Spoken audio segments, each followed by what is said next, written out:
All right, welcome back. So, today we are going to talk about the cost of building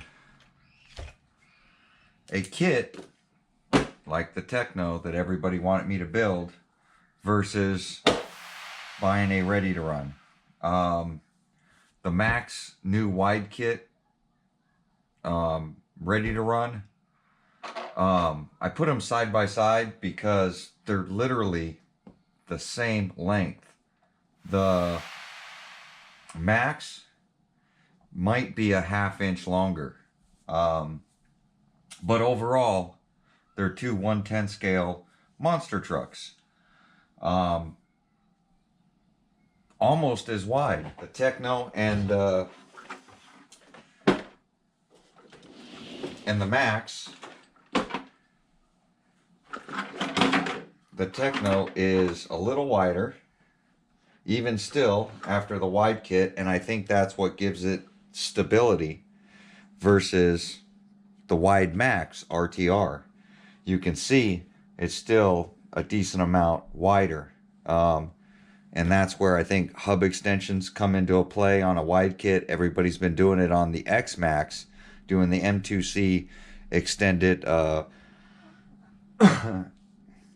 axle extensions. They're not really a wheel extension. They're in the axle, like the bearing carrier part. But I sat down and added up some numbers because I started noticing, and I ran the Techno, and I gotta say, I really enjoy it. It reminds me of the TLR Typhon in a monster truck. And that's why the buggy's sitting here on the table.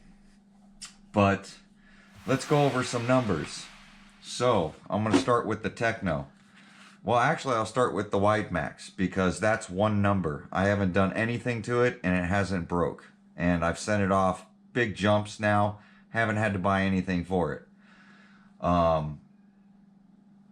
Literally, it's out of the box, ready to run. Now, the steering's not as precise.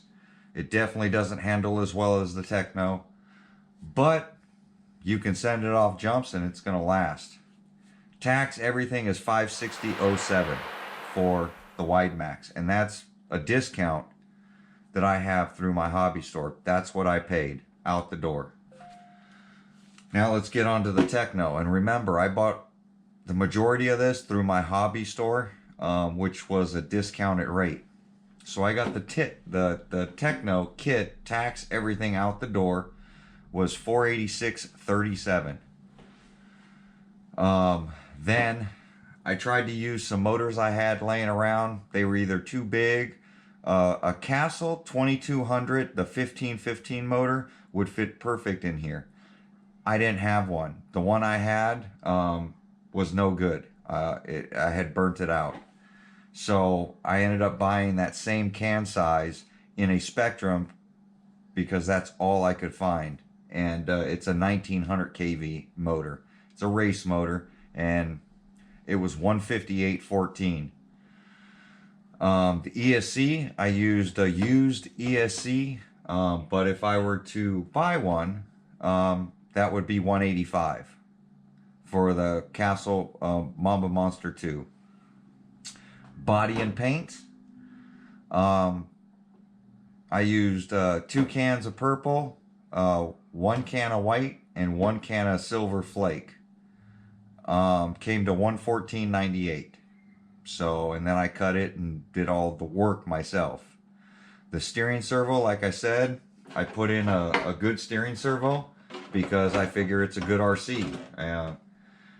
No sense going cheap on a steering servo when you're doing a build like this. Actually, I didn't cheap out on anything. And I still have more stuff to buy. The steering servo was $140.38. Then I bought a receiver, a 6-channel Spectrum receiver, so that I can use my DX5C because this thing doesn't come with a radio and I don't have a radio for it. So to put it on my DX5C, I want it AVC. I want it the best of the best. and that was $90.76. Then when building the shocks, had to use green slime. The kit didn't provide it. It did provide fluid, but didn't provide the green slime. So I had to sand all the pieces down, and then I used green slime on the O-rings so that they wouldn't leak, and I can get, you know, the shocks built properly. So the green slime was $14.36. And then I put the Game Changer fan and regulator, that whole system on it. If I were to, you know, discounted rate would be $218. That's not something you need to do. You can buy some sort of cheap fan. But if you're doing an awesome build like this, best of the best is the way I look at it. And then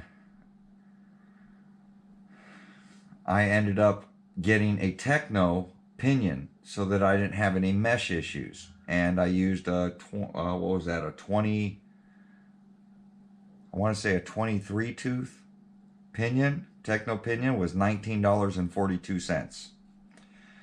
And then miscellaneous solder, shrink tubing, battery ends, XT90s, that kind of stuff. I allotted $20 for that stuff. So all said and done, the way it sits, the way I first tested this thing, came to $1,447.41. Now,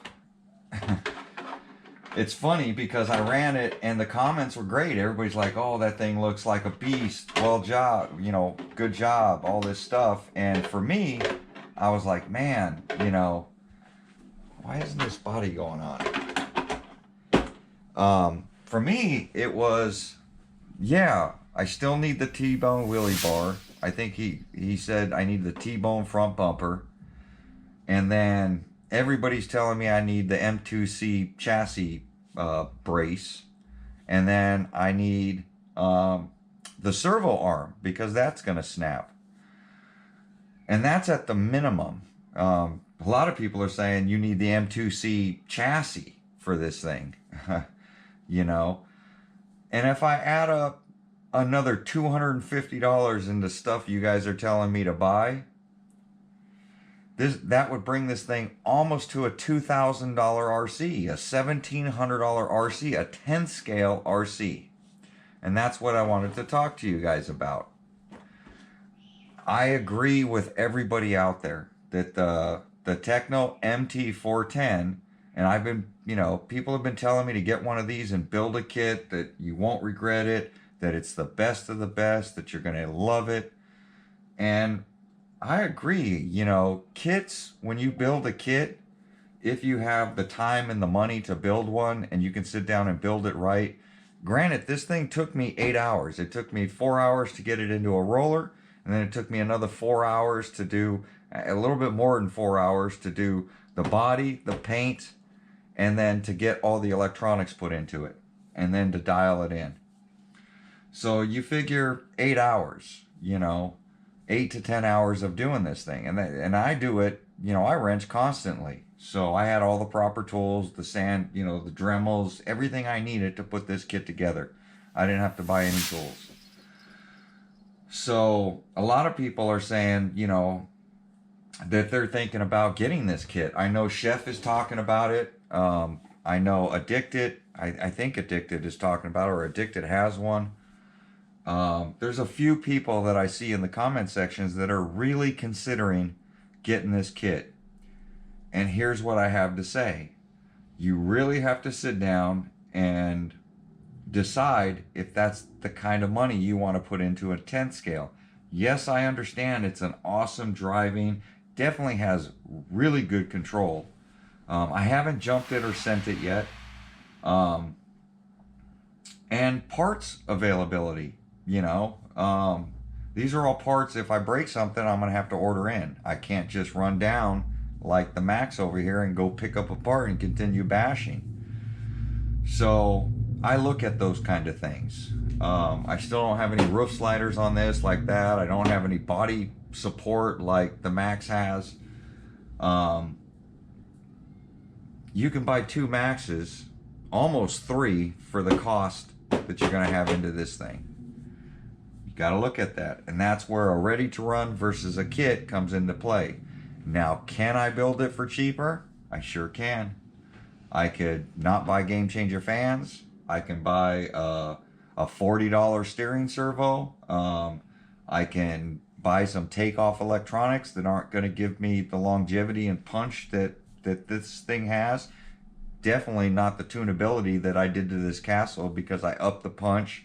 I changed a bunch of settings in it. I upped the steering voltage. A lot of things that I did to this ESC, and I can watch data with it because it's a castle system. So I just wanted to bring awareness. Comment down below, what do you guys think? Sit down, crunch some numbers. You know, I think I could probably, you know, I mean, if I have to buy the T-bone rear bumper with the wheelie bar and the T-bone front and the M2C braces at another $250, and then I take off the fan, regulator, all that stuff that's going to keep the RC cool, you figure I'm still at $1,500.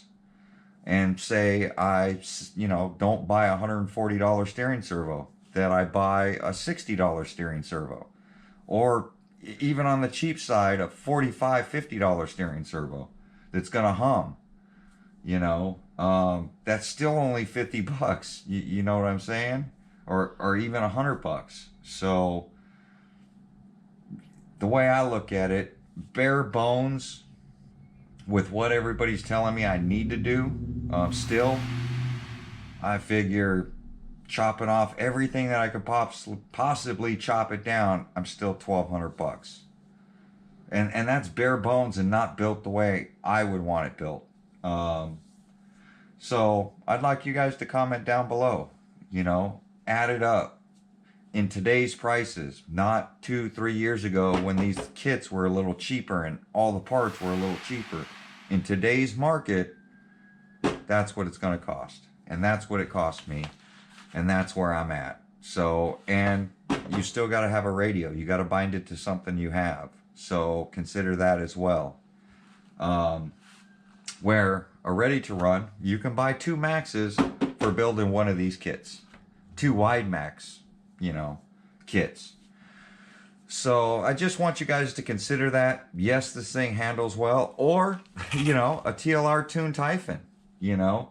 Yes, it's not a monster truck, but I'll tell you what, these shocks are awesome, you know. The diffs are awesome in it.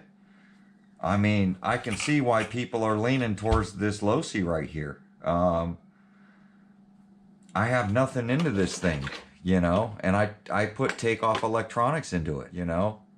And I did put a good steering servo into this thing. But when I was all said and done with this thing, I think I was $750 into this thing. So, you know, that's still half of what I have into this. And that's counting electronics and a Reef's steering servo. Because anytime I'm going to put a really good build together, something I feel is worth it, I'm going to stick in, you know, a $140 steering servo. It's just what I'm going to do because I want that good steering. There's no sense building an RC and cheap out on the steering servo. Now, if you're just going to send it off cliffs and you're not worried about handling, then you know what? $40, $50 servos work all day long, like Bars and Tone. He don't buy expensive ones. Every time he sends his RC, he's going to break it. RC Guy Garage, same thing. Every time he sends that out of Diamond Dust or in the backyard track or you know, down the road, he runs the risk of destroying his RC, and he knows that. The weather's going to get to it. Why stick in a $140 servo if it's going to rust out? So I just want people to think about it. Let me know down in the comments, would you still get one? Would you still build it? And what do you think it'll cost you to build it? I love it. Don't get me wrong. I think it's a great RC. Price-wise, I don't know. For a 110 scale, it's, you know, I'm glad I did it. I'm glad I built it. I love how wide it is. I love the short wheelbase. I love sliding it around. I love the way it's set up. And I think I'm going to have a blast jumping the thing. Do I want to send it 40 feet in the air? Is it as strong as a Max? I'm not sure yet, But do I want to take an investment like this and find out at a skate park? Do I want to destroy something that I worked so hard building? Or do you want to take care of it? Comment down below. But there you go, guys. I got some Xmaxx wide kit testing. Going to play right after this. So hope you enjoy that. I'm still working on that thing. But we'll check you guys out. Watch the next little clip. Thanks for watching.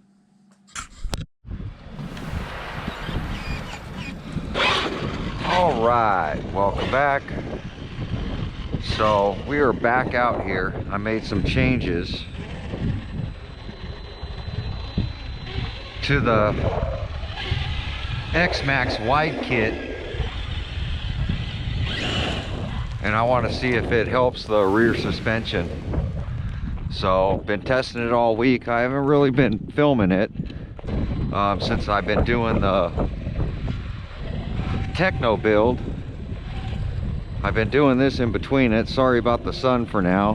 Hopefully the GoPro will adjust. I tried to come at a time where I knew that sun was going to be behind the hill, but before I get this thing out to Big Bertha, I kind of want it to jump right. I did check the gearing. They are the same. 50-18. Except the other one feels better.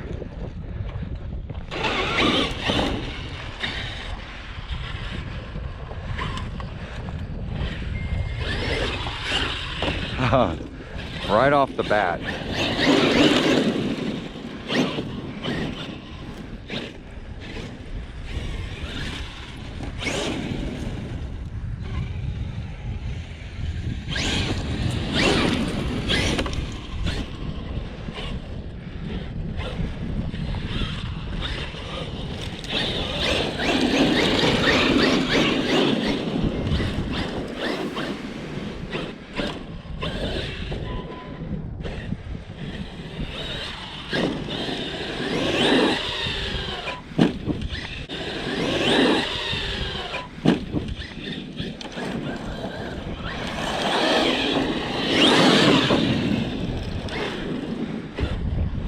It's not so wet out here today.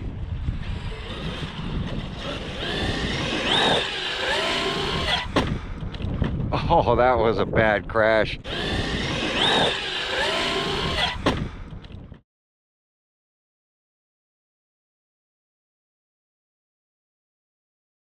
I still couldn't get it to come around, and I hit the brakes too late. It slammed on the back. Man, I wish I could get this thing to come around. Knocked all my cables out. Knocked my body off. That was a bad crash. Uh-oh. ESC fan broke. That sucks. Yep, broke all the blades off the ESC fan. Man.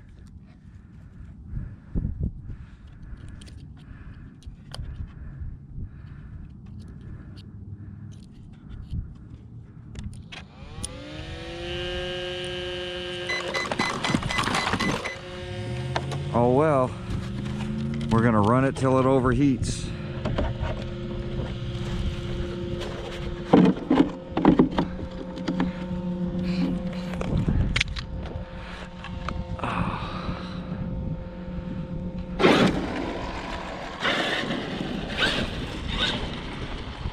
Oh, that back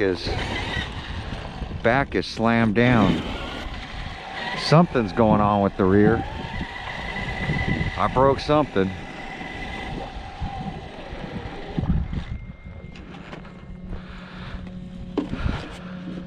That was a hard hit. Did I bend the shock shafts? Yep.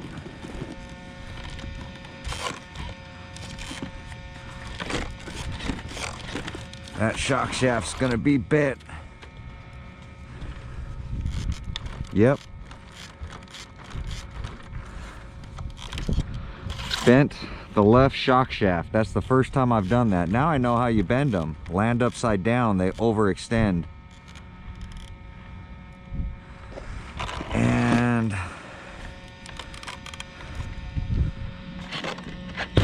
Yep, that's gonna end the day, because I can't jump with that.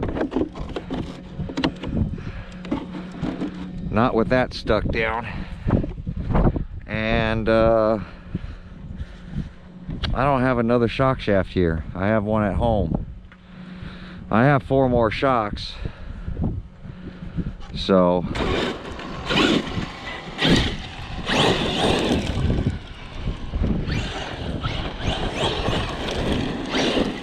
those shocks being bent, that one being bent, it's just gonna cause me to break a control arm or something. But the control arm didn't break. I really somehow, I think I'm gonna have to just gear this thing up. Put a 46 spur in it. I just don't have the wheel speed.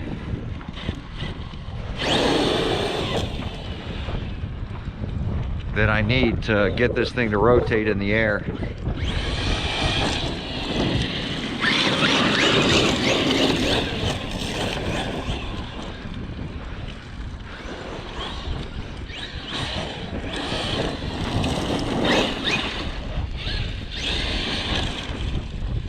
See that one shock stuck down. That's the first shock shaft I've bent on a on an X-Maxx. Look at that thing lean. But what are you gonna do?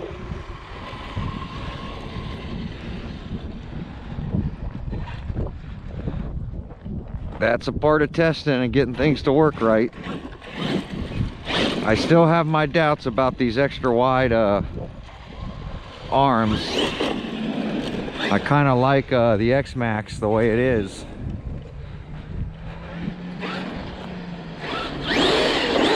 I really slapped the bottom of this thing bad.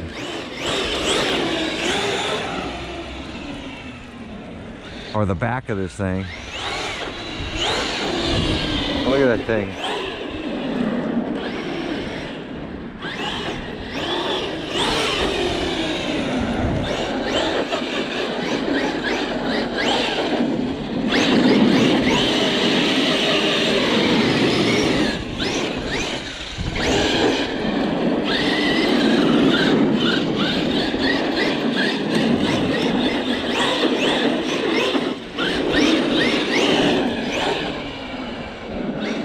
Squatted truck.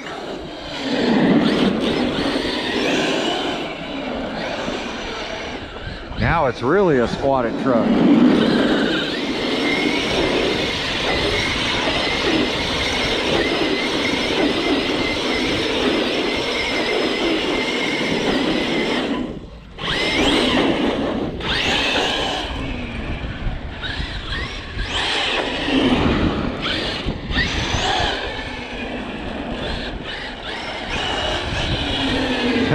The wheelie bar is rubbing on the ground now.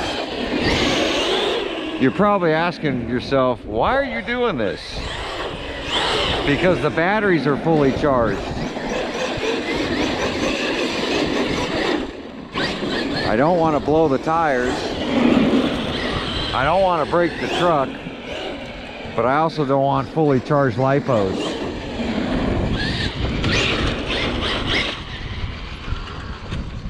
Well, there we go. Squatted life. Head back to house. We're going to talk about the Techno, and I'm going to do a cost video on that, the X-Maxx, and probably one of the other RCs, maybe the low C. But like, comment, subscribe. We'll catch you guys on my next video. Thanks for watching.